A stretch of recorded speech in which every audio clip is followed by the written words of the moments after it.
Pertanyaannya Ustadz, insya Allah kami sering mendengarkan ceramah Ustadz di YouTube. Apakah kami yang hari ini alhamdulillah hadir diakui santri Ustadz? Dan apakah nasab kami sampai pada Rasulullah SAW?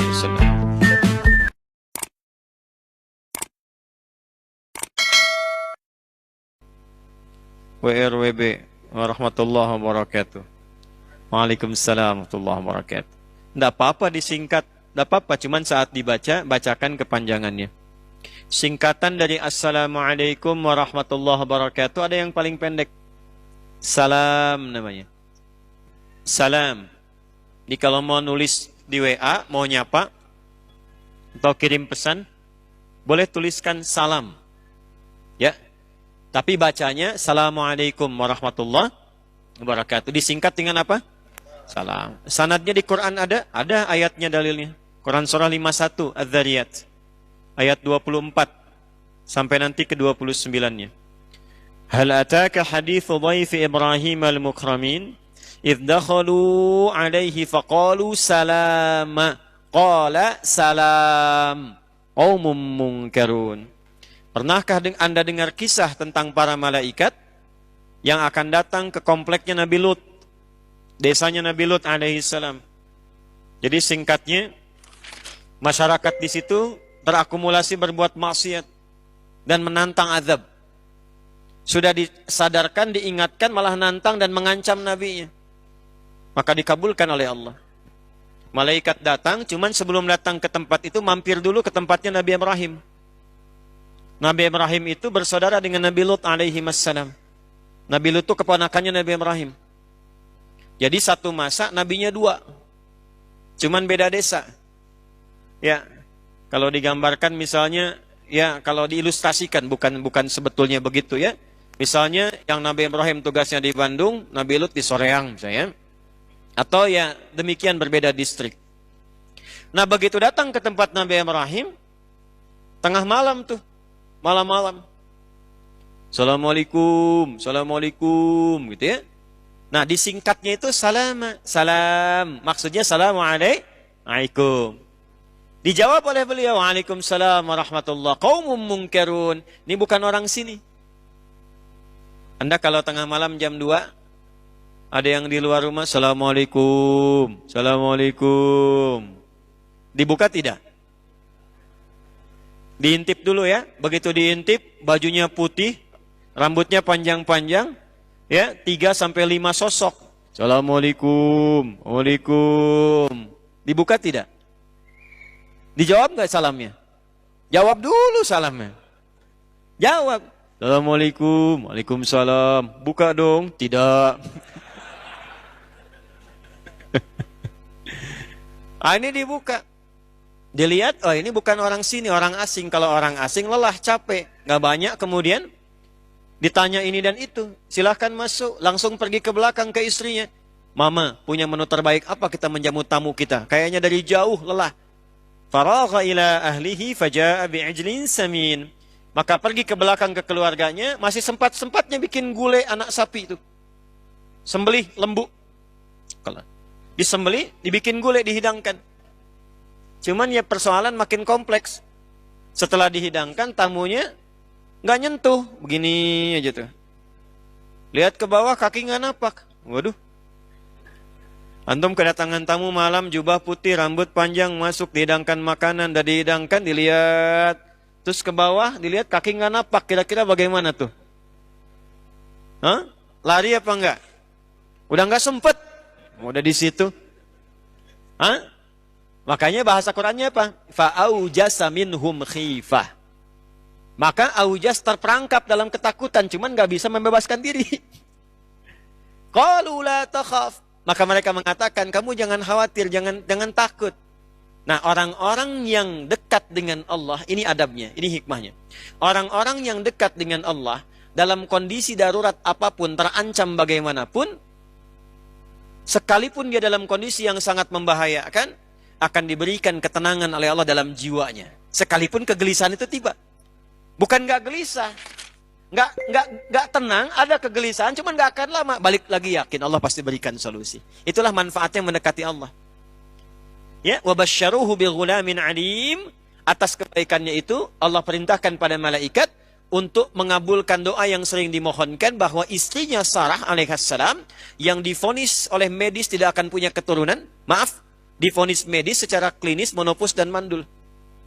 Maka atas kebaikannya itu, dikabulkan doanya, diberikan kabar gembira akan mengandung dan melahirkan. Ini pesannya apa? Ini fikih doa. Fikih doanya, kalau Anda punya permohonan yang rumit, yang kata orang mustahil untuk dilakukan, maka cari amalan-amalan yang tidak biasa, yang tidak mudah untuk dikerjakan. Apa Anda pikir mudah menerima tamu malam-malam, dibikinkan gulai? Dan itu jawabannya besar di hadapan Allah. Kalau permintaannya berat, maka cari amalan yang tidak mudah orang mengerjakan itu, tidak biasa. Bangun malam tahajud yang orang tidak bangun. Puasa saat orang makan. Puasa sunnah. Saat orang baca Quran, antum baca Al-Quran. Jadikan itu wasilah untuk mengabulkan doa. Itu rumus yang ada di Quran surah kelima ayat 35. Ya ayyuhalladzina amanu ittaqullaha wabtaghu ilaihil wasilah.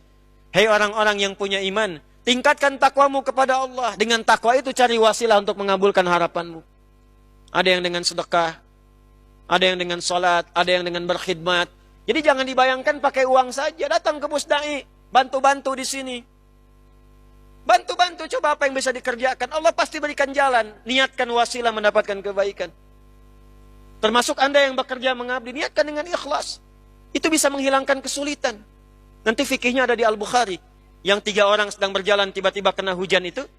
Masuk mereka ke dalam gua, batunya menggelinding. Kan mereka bebas dari situ setelah bermohon kepada Allah dengan amal solehnya. Di antum tuh kalau beramal soleh, kita, itu insya Allah nggak akan ada yang sia-sia. Allah. Apa pertanyaannya nih? Pertanyaannya Ustadz, insya Allah kami sering mendengarkan ceramah Ustadz di YouTube.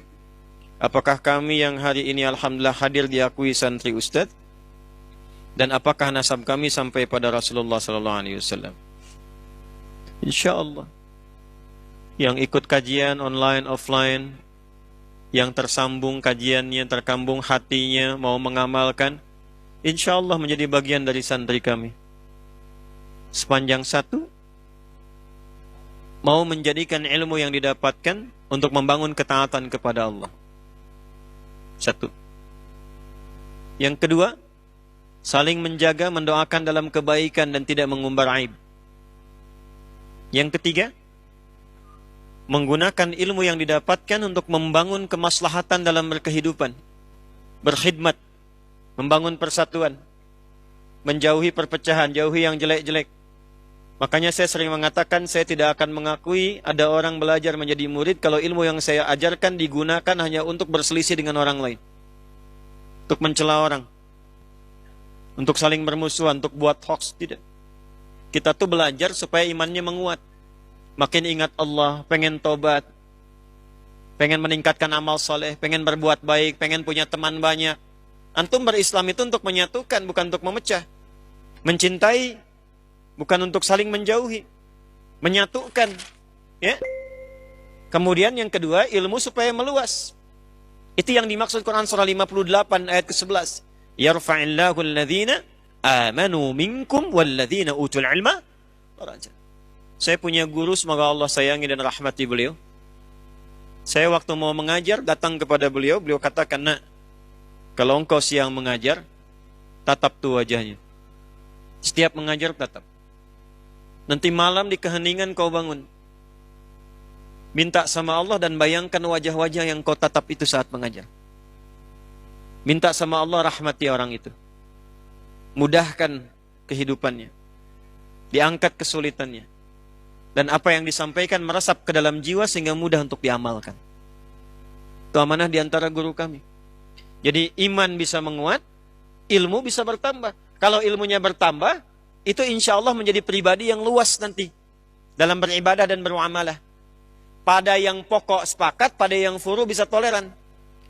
Yang pokok bab sholat apa? Besok subuh nih.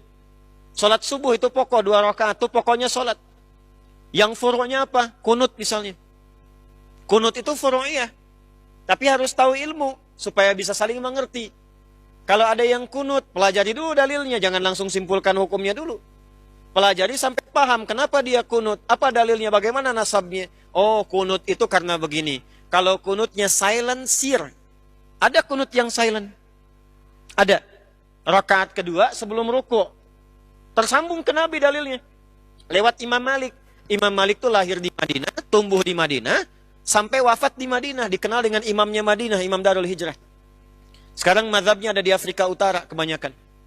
Libya, Tunisia, Maroko sampai nyebrang Mediterania ke Italia, Spanyol. Silent. Jadi dibacanya nggak kencang, makmum dan imam bersamaan sebelum rukuk. Ada yang dikeraskan. Versi ini kemudian dipopulerkan Imam Asy-Syafi'i. Imam Syafi'i itu muridnya Imam Malik. Cuman memilih riwayat yang jahar. Bacaannya sama. Allahumma hdina fiman hadait wa'afina fiman afait wa tawallana fiman tawallait wa barik lana fima a'tait wa qina syarra ma qadait. Kalau redaksi hadisnya enggak pakai birahmatika, wa qina syarra ma qadait. Ya, birahmatika itu tambahan untuk melengkapi doa. Ya. Kemudian ada versi yang nazilah saja. Ya, ini yang dari jalurnya Imam Ahmad bin Hanbal. Ketika ada kejadian, kunut. Tak ada kejadian, tidak kunut. Karena itu asal asbabun nuzul dari Quran surah ketiga, Ali Imran ayat 128. Ada yang tidak kunut sama sekali. Nasabnya dari mana? Jalurnya Imam Abu Hanifah An-Nu'man. Jadi kunut itu ada dalilnya, yang silent dengan jahar, yang kunutnya nazilah pun ada dalilnya, yang tak kunut pun ada dalilnya. Yang tidak ada dalilnya itu yang tidak sholat subuh. Yang usul tadi. Kalau sudah paham begini, kata ada Syekh Ibnu Utsaimin rahimahullah, Syekh Utsaimin. Itu mazhabnya Hambali. Beliau nggak kunut subuh. Tapi fatwanya apa? Kalau Anda ada di belakang imam yang imamnya kunut, maka aminkan. Allahumma hdina fiman hadait. Amin. Itulah faedahnya meningkatkan ilmu. Nah, kalau begitu nanti nggak akan ada saling tuduh, saling mengecilkan, saling merendahkan. Allahumma hdina fiman hadait. NU nih. Sami Allahu liman hamidah. Allahu akbar. Muhammadiyah nih. Yang paling ekstrim, Allahumma hdina fiman hadait. Bid'ah. Ya Allah. Nanti ada imamnya nggak kunut, di belakang makmum kunut, selesai assalamualaikum, sujud sahwi, gitu. Tidak. Kalau sudah paham, ilmu meluas, insya Allah kita bisa memetakan dan memilih serta membangun kerjasama yang baik. Berbeda, boleh, tapi jangan sampai perbedaan itu membuat kita tidak bisa mampu minum teh bersama. Jelas ya? Kalau ada orang belum paham mencela, didoakan, jangan balas dicela. Jelas ya? Itu yang saya ajarkan. Saya menerangkan nanti secara komprehensif. Ini begini. Anda mau pilih yang mana silahkan, itu tarjih namanya. Saya nggak bisa paksa Anda. Saya bisanya dalam Al-Fatihah saya memilih yang bismillah. Dijaharkan bismillahirrahmanirrahim. Tapi ada 70 hadis, Anda boleh jahar, boleh silent, boleh nggak dibaca sama sekali. Boleh juga dibaca rakaat pertama keras, selanjutnya tidak. Ada 4 cara. Syekh Sudes itu, beliau mazhabnya Hambali, bacanya sir. Tapi waktu ke Istiqlal ke Indonesia, pakai yang keempat. Rakaat pertama dijaharkan, keduanya disirkan. Ya, Imam Malik gak baca bismillah, langsung alhamdulillah. Seperti Imam Abu Hanifah juga demikian. Ada 4 cara. Tapi kan gak mungkin kita memilih keempat-empatnya. Saya ingin melengkapi semuanya. Bismillahirrahmanirrahim. Bismillahirrahmanirrahim. Gak dibaca sama sekali. Gak bisa. Yang 4 itu namanya manhaj. Ketika dipilih salah satu namanya madhab.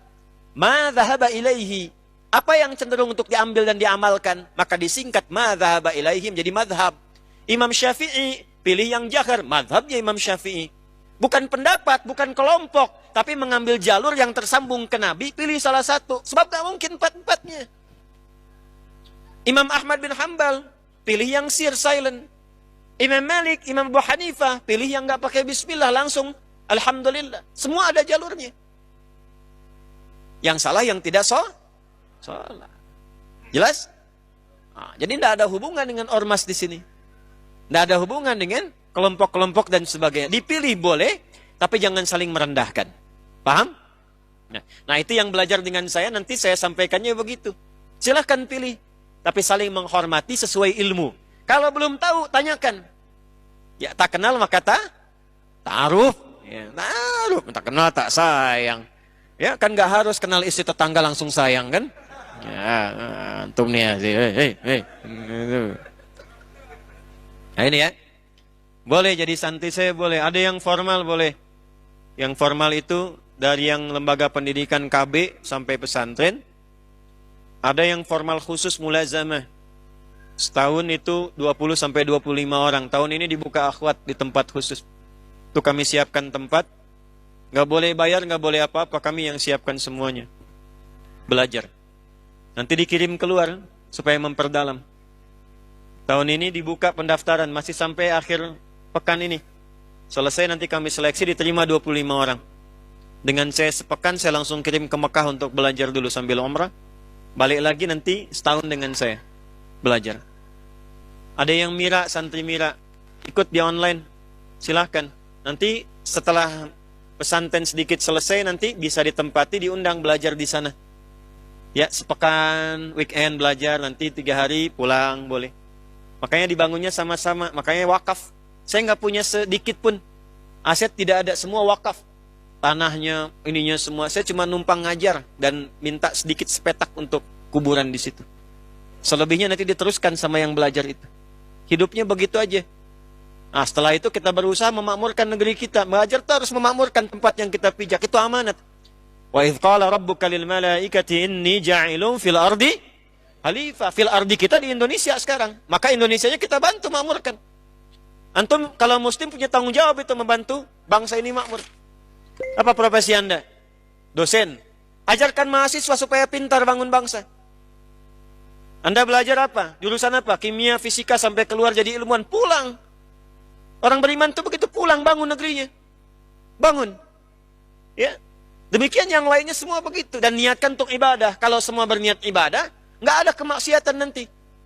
Yang korupsi, nggak ada. Ya. Dan sebagainya insya Allah. Insya Allah. Semoga Allah berikan kemuliaan pada kita semua. Masya Allah. Afwan Ustaz. Saya afwanin. Ana mau bertanya mengenai tentang hafalan Quran. Kalau sudah mengenai, jangan pakai tentang lagi, ya. Ana dulu mondok di pondok tahfidz. Nah, pondoknya itu mempunyai metode tersendiri. Memang biasanya begitu. Setiap guru, syekh punya thariqah, metode khusus biasanya, sesuai dengan sanad dia mendapatkan, cara dia menghafal itu. Macam-macam. Bahkan antum kalau sekarang pada seorang syekh talaqi, nanti pindah syekh lain, diulang dari awal tuh. Saya ke Libya di sini sudah menghafal. Nyampe ke sana diulang dari Fatihah lagi. Diulang lagi. Datang jauh-jauh pakai taksi. Udah sampai gurunya dapat masuk. Saya sih masih alhamdulillah, masih untung. Al-Baqarah masih dapat sampai 3-4 ayat tuh. Baca hasbuk. Ada yang baru ta'awudz bismillah. A'udzu billahi minasyaitonir rajim. Bismillahirrahmanirrahim. Cek Al-Fatihah, hasbuk. Cukup ya nak, pulang besok sini lagi. Antum jauh-jauh dari Jakarta ke Bandung. Ada Syekh Mukri, ya, pembaca yang mengecek hafalan. Datang antum jauh-jauh dari Jakarta ke Bandung. Baru ta'awudz, a'udzu billahi minasyaitonir rajim. Cukup, besok sini lagi ya. Saya tanya, datang lagi enggak? Enggak tuh. Ya. Berbahagia kalau ada yang begitu. Sebab biasanya guru yang hebat tidak langsung memberi banyak, mengecek dulu apa kekurangannya. Kayak antum mau belajar TOEFL kan di bahasa Inggris, kan dicek dulu ya. Diidentifikasi. Nah, guru itu melihat kekurangannya di mana. Guru yang hebat tuh baru buka mulut dah kelihatan. Ya. Imam Nafi' ya. Gurunya Imam Qalun dan Warash. Nafi' al-Madani dari Madinah. Tempo dulu. Secara fisik orang melihatnya tidak biasa. Tinggi, besar, kulit hitam, bibir tebal. Tapi Masya Allah dengan Quran dimuliakan oleh Allah Subhanahu wa ta'ala. Kalau dengar nggak jelas. Tapi dengan pandangannya bisa melihat bibir seseorang dan tahu kesalahan dari gerakan bibirnya. Dan setiap bicara keluar bau harum di lisannya. Imam Nafi' al-Madani. Dimuliakan dengan Qurannya. Nah, itu guru yang baik seperti itu. Nanti dilihat. Oh, kurangnya si fulan di A, B, C. Begitu datang lagi, gurunya sudah paham. Jadi cepat belajarnya. Makanya kalau antum belajar pada guru yang ketat, berbahagia. Nanti sabar, baru 20 ayat. Kalau sabar sampai 20 ayat di awal, kesananya lebih mudah. Itulah tajwid. Makanya tahsinnya dulu nggak ada, karena ada tajwid. Tajwid itu belajar dengan baik dan benar. Di tahsin itu diperbaiki karena ada yang belum benar. Tasahul, banyak yang dikurangi. Nah, ini gambarannya. Jadi metodenya nanti setiap guru ada masing-masing, tergantung riwayat sanad yang dia ambil ke atasnya. Nah, sekarang ini apa metodenya? Kita teruskan dulu. Nah, metodenya itu bin nazar bukan bil ghaib. Jadi setorannya itu berupa angka dan di bawahnya itu artinya. Pertanyaannya, apakah anak tergolong ahli Quran dan bisakah anak memakaikan jubah kehormatan untuk kedua orang tua anak? Begini. Yang pertama, talaqi Quran itu mesti yang standar dulu. Belajar yang betul, lihat mushafnya. Jadi guru bacakan, murid menyimak. Kalau ada mushaf, sambil lihat mushaf. Kalau tidak ada, didengar betul. Nanti biasanya setelah itu, guru meminta untuk bacakan. Baca, guru dengar. Nanti dari bacaan itu, guru benarkan. Diberikan, keluarnya dari sini nih hurufnya. Misal, ta, nih di sini nih. Ta. Sifat hurufnya begini. Kadang-kadang dibetulkan nih. Pegang lidahnya sedikit, gigit sedikit. Ta. Nah, metode yang seperti itu talaqi namanya. Quran itu harus begitu. Untuk memastikan benar bacaan Quran itu tersambung pada bacaannya Rasulullah SAW. Menghormati firman Allah Subhanahu Wa Taala. Nggak bisa biasa. Nah, itu yang dasar yang pertama. Makanya menghafal Quran itu nggak bisa sendiri. Nggak bisa sendiri. Mesti ada guru. Nanti ada bacaan-bacaan tertentu di gharib muskilah. Alaihi dibaca alaihu. Kapan baca ana, panjang ana, pendek. Ya. Kalau sudah lancar, silahkan. Misal, ingin menajamkan ingatan. Di At-Taisir kita ada At-Taisir Learning Center. Ada tahap kedua, langkah kedua. Kalau sudah yang pertama lancar, yang mengerti, tahu bacaan, bisa baca, bisa menghafal, nanti pindah ke angka. Ada petanya. Jadi murojaahnya pakai angka aja. Ya, 7 misalnya, 8, 9, 10, acak, 15. Sampai nanti kita merasakan dekat dengan angka karena paling mudah. Ya, untuk diketahui. Misal, tuh Quran peci nomor berapa tuh? Khatamallahu ala qulubihim wa ala samihim. Berarti nomor 7. Ya kan? Anak ada berapa? Ulaika ala hudam min rabbihim wa ulaika humul muflihun. Istri, alif lam mim. Apakah berniat poligami? Shadaqallahul azim. Boleh. Saya ngecek anak-anak pakai angka. Kita Al-Baqarah ya. Nomor sekian. Kanan atau kiri, atas atau bawah dan sebagainya. Itu bukan ingin menunjukkan hebat atau tidak, bukan. Tapi ingin mengecek penguasaan peta Quran. Yang kalau butuh, cepat diakses. Itu maksudnya. Yang kedua, bisa membedakan standar mushaf. Jadi kalau menghafal itu satu mushaf, jangan ganti-ganti dulu. Nanti ada yang 15 baris, ada yang 18 baris, ada yang 20 baris. Beda-beda. Jadi kalau paham seperti tadi, mengerti, oh yang ini yang 15 baris, posisinya pasti di kanan atas. Yang 18 kadang dia akan pindah ke kiri. Yang ininya ada yang ke tengah bawah. Itu mengerti nanti. Jadi kalau membutuhkan sesuatu, Anda misalnya mahasiswa dapat tugas, bikin skripsi, ada dalil Qurannya, cepat Anda aksesnya. Untuk memastikan bukan mushaf. Itu maksudnya. Ya. Jadi kalaupun Anda ingin menggunakan metode, menggunakan angka dan sebagainya, jangan lompat. Jangan tiba-tiba menghafal Quran langsung lihat nomor, tidak. Mesti diurutkan seperti awalnya. Paham? Apakah bisa memberikan mahkota kepada kedua orang tua? Pertama bergantung niatnya. Qala Rasulullah sallallahu alaihi wasallam. Hadisnya di Al-Bukhari nomor hadis yang pertama di kitab Badul Wahyi, nomor hadis yang pertama. Qala an Abi Hafs Umar bin Al-Khattab radhiyallahu ta'ala anhu an Nabi sallallahu alaihi wasallam qala innamal a'malu binniyat wa innama likulli imri'in ma nawa. Faman kanat hijratuhu ila Allah wa rasulih fahijratuhu ila Allah wa rasulih. Wa man kanat hijratuhu lidunya yusibuha aw imra'atin yankihuha fahijratuhu ila ma hajara ilaihi rawahul Bukhari. Amal itu bergantung pada niatnya. Yang dengan niat itu dia akan diapresiasi oleh Allah. Maaf ibu dan bapak, Anda yang menyekolahkan anaknya di pesantren Quran, niatnya apa tuh? Kalau niatnya untuk dunia, Allah kasih dunia. Ada nanti akan ditemukan. Hanya untuk dikesankan anak saya sudah hafid. Hanya untuk membangun kesan bahwa saya pun anaknya sekolah di sekolah Islam. Hanya untuk tampil-tampilan. Sebagai penghafal Quran, bangga-banggaan. Perbaiki niatnya. Niatkan untuk mendapatkan ridha Allah Subhanahu wa ta'ala. Antum pun yang mahasiswa menghafal Quran, apa motifnya? Jangan dikira semua motifnya akan sama. Ada yang untuk mendapatkan jodoh, menarik perhatian dari lawan jenisnya.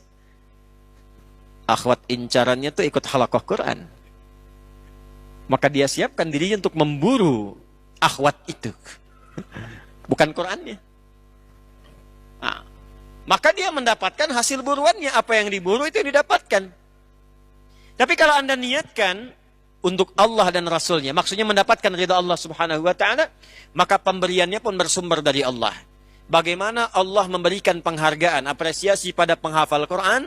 Pertama, Quran surah ke-35 ayat ke-33. Jannatu adni yadkhulunaha yuhallawna fiha min asawir walibasuhum fiha harir. Orang ini sebelum masuk surga diperintahkan oleh Allah untuk mengenakan jubah terbaik dulu, jubah kehormatan. Di jubahnya jubah penghafal Quran. Ya. Kemudian yang kedua dipakaikan gelang-gelang emas yang indah. Belum masuk surga. Yang ketiga hadis At-Tirmidzi nomor hadis 2915. Qurannya memohon kepada Allah, Allahumma halli, ya Allah, hiasi ia dengan tambahan yang lain. Fayulbasu ilaihi tajul karamah, dipakaikan mahkota kehormatan. Makanya anak-anak wisuda sekarang di pesantren sekolah Quran suka pakaikan mahkota ya. Ya. Nah, nanti setelah itu diperintahkan lagi, bapak ibunya dipanggil. Sepanjang bapak ibunya beriman dan beramal soleh. Nanti diperintahkan anak itu memakaikan mahkota di kepala bapak ibunya. Allahu Akbar. Setelah itu apa? Pindah ke Quran surah 13 ayat 23 sampai 24. Diminta anak itu menggandeng bapak ibunya masuk ke surga. Allahu Akbar. Dapat syafaat dari anaknya. Allah yang tetapkan. Jannatu adni yadkhulunaha wa man salaha min abaihim. Kata Allah, hei fulan, masuk surga lewat surga Aden, tapi sebelum masuk gandeng dulu bapakmu, ibumu. Nih, ini orang tua hebat yang dengan sabar menyekolahkan engkau ke tempat tertentu sampai menjadi penghafal Quran yang benar. Wa azwajihim, kalau di dunianya dia sudah menikah, artinya yang sudah menikah pun selalu ada kesempatan menghafal Quran. Jangan khususkan penghafal Quran bagi yang di pondok saja. Ya, bagi Anda yang bekerja di birokrasi, apa nggak bisa sambil berangkat sehari satu ayat? Masa kerja Anda berapa? 20 tahun? Hah? 30 tahun? Kalau antum membiasakan sehari berangkat, sehari seayat, ya nggak usah banyak-banyak. Dan konsisten nggak usah tambah, satu ayat sehari aja. Demi Allah saya katakan, pensiun hatam Quran 30 juz. Satu ayat aja nggak usah dipaksa. Berangkat satu ayat, sambil jalan, nanti pulang di murajaah, malam sebelum tidur satu ayat itu lagi. Itu aja konsisten. Satu ayat kan nggak banyak. Alif Lam Mim, Nun, Yasin, Toha. Ya. Setiap hari seayat gitu. Itu begitu antum pensiun, udah hatam Quran 30 juz. Dunia dapat uang pensiun, akhirat dapat tabungan akhirat. Antum nih, yang mahasiswa nih, yang lagi belajar di kampus-kampus, nih yang ada di Bandung, sekitaran Bandung. Kenapa nggak antum punya visi di wisuda sekaligus hatam Quran 30 juz? Bisa itu. Kalau antum membiasakan satu halaman sehari itu, dibiasakan begitu, itu 2 tahun selesai. Kalau mau santai setengahnya, 4 tahun selesai. Jadi sambil santai ngerjain tugas kuliah, lulus 30 juz. Ntar 1 Desember catat tanggalnya. Tempatnya masih di sini. Gratis udah disiapkan tuh. Di ruangan di sini 30.000 dibagikan gratis nanti. Bagi yang mau menjadi ahli Quran. Tanggal 1 catat tanggalnya, hari Kamis, tanggal 1 Desember, malam Aqsa kajiannya di sini. Dan akan datang dari luar, tamu-tamu dari luar negeri. Ahli Quran semua. Ya. Jadi kalau ingin memberikan mahkota, menggandeng orang tua, gandeng pasangan, plus wa dzurriyyatihim, dan keluarga besar. Wal malaikatu yadkhuluna 'alaihim min kulli bab, dan diperintahkan semua malaikat berdiri di depan pintu surga menyambut mereka semua, mengatakan salamun 'alaikum bima sabartum fa ni'ma uqbad dar. Selamat ya karena sabar saat di dunia. Jadi ucapan selamat malaikat pertama kali itu sabar. Sabar ya. Dari sekarang belajar. Sabar baca 1 ayat 1 hari. Sabar 1 halaman sehari. Nanti ada hasilnya. Ada manfaatnya sampai pulang kepada Allah Subhanahu wa taala. Siap insyaallah? Ya. Apakah sanadnya tersambung pada Rasulullah? Bergantung nanti. Nanti sanad itu ada yang formal. Yang formal itu kalau selesai ngambil sanad. Nanti ada yang riwayatnya tersambung ke Nabi. Ya. Ada yang semi formal. Tidak mengambil sanad secara formal, ada ijazahnya. Tapi bacaannya didengar oleh syekh, dibenarkan sampai selesai 30 juz. Jelas? Nah itu 2 itu. Silakan dimanfaatkan dengan baik. Semoga Allah berikan kemudahan insyaAllah. Assalamualaikum Ustaz. Waalaikumsalam warahmatullahi wabarakatuh. Saya seorang mahasiswi. Di awal semester bertekad bahkan berdoa supaya diridhoi Allah. Lulus kuliah. Setelah hafal 1 juz ketika kuliah. Jadi mungkin maksudnya saat masuk kuliah sudah berdoa supaya lulus bisa hafal 1 juz. Tetapi saya belum hafal dan belum lulus kuliah juga. Ya menghafal lah. Lalu belajar sampai lulus. Saya ingin segera lulus. Bagus. Supaya tidak membebani orang tua. Apakah ini masuk nazar? Bagaimana Ustaz? Baik.